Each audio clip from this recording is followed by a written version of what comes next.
तेबे वर्तमान 32 रु 42 है चाकरी बयस सीमा। तेबे बापा ना पिला मिलिबो चाकरी। वर्तमान समय सरकारी चाकरी बयस सीमा 32 रु 42 हेबा परे एबे एहाकु नै आरंभ होईची नुआ वितर्क।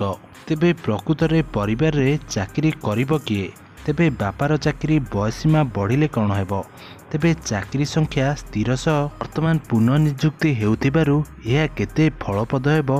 तेबे ए नै वर्तमान चर्चा आरंभ होईची। चाकरी बयस सीमा 32 रु 42 बढ़िबा नै राज्य कैबिनेट रो मोहर परे एबे पुला पुला प्रश्न प्रत्येक परिवार भितरे उंकी मारुची। कारण सरकारी चाकरी को नहीं राज्य रे टणाउटरा चलची। तेबे लक्ष लक्ष आशयी सरकारी चाकरी अपेक्षार अछंती। तेबे समय बढ़िबा खबर अभिभावक भितरे वर्तमान खुशी आनीची। तेबे जेहेतु बयस सीमा 32 रु सीधा 42 होईची, तेणु प्रश्न उठुची परिवार रे किए चाकरी करिबो? तेबे बापा ना पिला? तेबे वर्तमान ओडिशा रे चाकरी सीमित रहिची।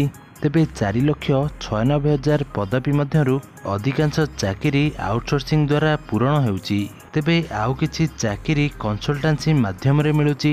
तेबे चाकरी संख्या स्थिर अछि।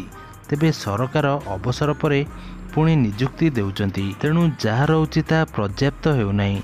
तेबे विधानसभार तथ्य अनुसार राज्य में 9 लाख रु अधिक छात्र छात्री श्रम नियोजन कार्यालय रे पंजीकरण करी से चाकरी अपेक्षा अछंती। आपण मानकर एथिरे कोन मत कमेंट माध्यम रे निश्चिंत भावे जणाନ୍ତୁ।